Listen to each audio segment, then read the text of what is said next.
My name is Sophia, and on a cold night in December of 2022, I had a near-death experience where I firmly believe that Jesus himself showed me the dangers of technology in my generation.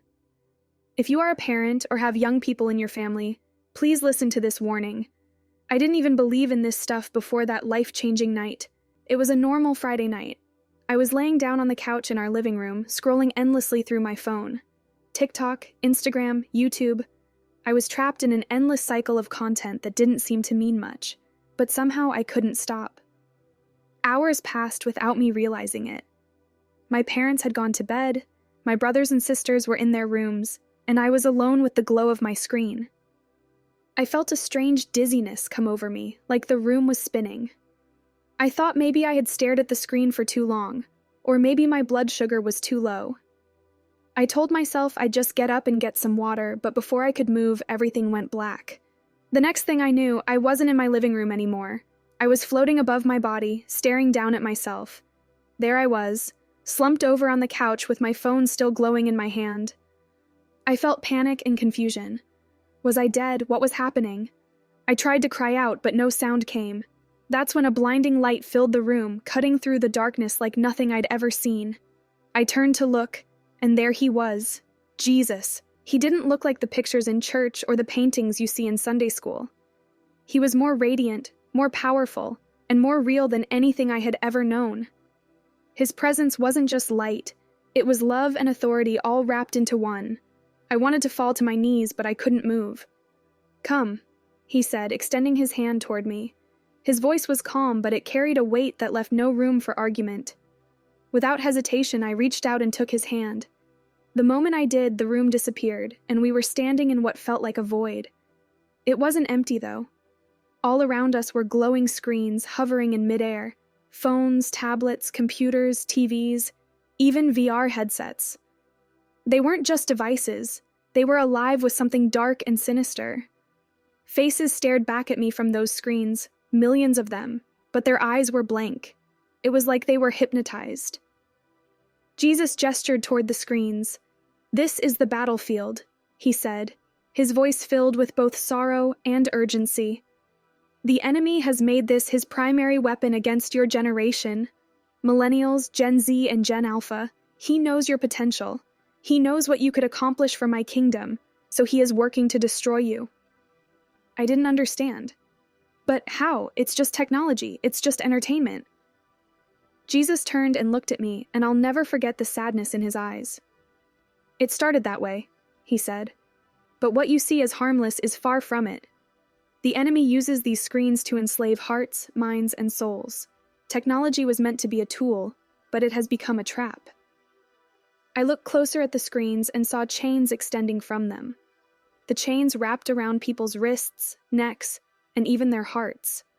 Some people were shackled so tightly they could barely move.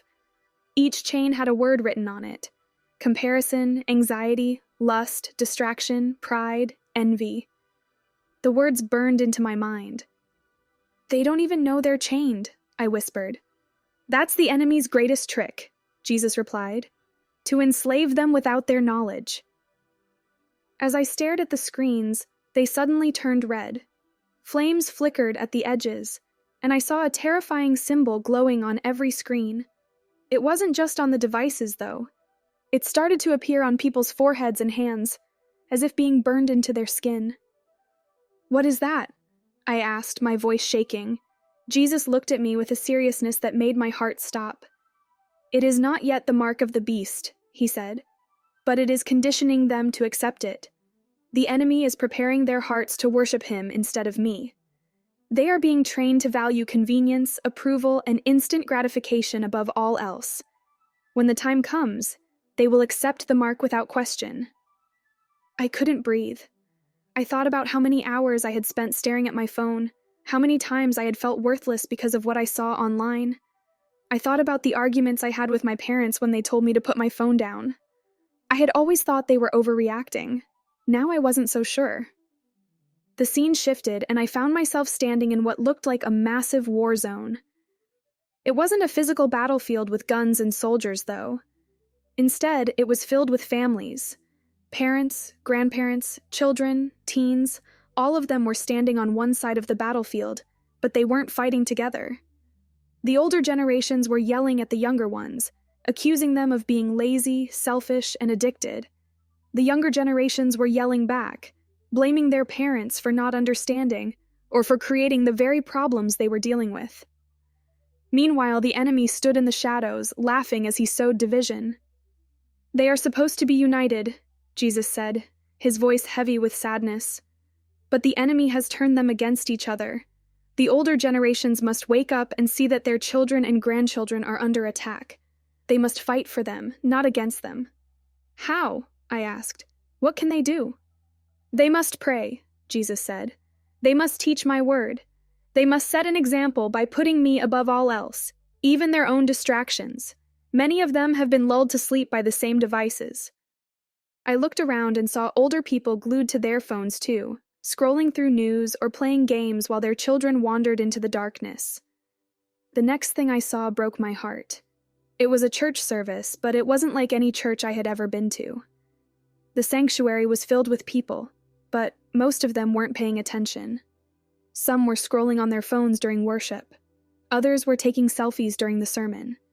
The pastor was preaching passionately, but his words seemed to fall on deaf ears. The glow of screens filled the room like an artificial light, drowning out the presence of God. "This is my house," Jesus said, his voice trembling with both anger and sorrow. "But it has become a marketplace for distractions. My people no longer seek me with their whole hearts. They seek entertainment, validation, and convenience." I wanted to scream, to cry, to shake everyone awake, but I couldn't. I turned to Jesus, desperate for answers. "What can I do?" I asked. "I'm just a kid." Jesus placed his hand on my shoulder, and his eyes met mine. "You are more than you think you are," he said. "You are my messenger. I have chosen you to warn them. Not just your generation, but all generations." "But they won't listen," I said, tears streaming down my face. "They'll think I'm crazy." "They rejected me too," he said. "But some will hear, and their eyes will be opened. Speak boldly. Tell them what you have seen. Warn them that the time is short." In that moment, I felt the weight of his words settle on my heart. I didn't know how I was going to do it, but I knew I couldn't stay silent. In an instant, I was back in my living room. My heart was pounding, and I could feel the tears on my face. My phone was still in my hand, but it felt different now, cold, heavy, and sinister. I threw it across the room and fell to my knees, crying out to God. I didn't sleep that night. Instead, I prayed like I had never prayed before. I prayed for my friends, my family, my generation, and even for the older generations. I prayed that God would help me find the courage to share what I had seen. If you're reading this, I believe it's because Jesus wants you to hear this warning. This isn't just about kids and their phones. It's about all of us. The enemy is using technology to distract, divide, and destroy. He is conditioning us to accept what's coming, and if we don't wake up, it will be too late. Parents, grandparents, older friends, you have a role to play. Pray for your children and grandchildren. Talk to them about these things. Set an example by putting down your own devices and seeking God first. And to my generation, don't let the enemy steal your soul through a screen. Seek Jesus, read his word. Find your worth in him, not in likes, comments, or followers. The time is short. The choice is yours.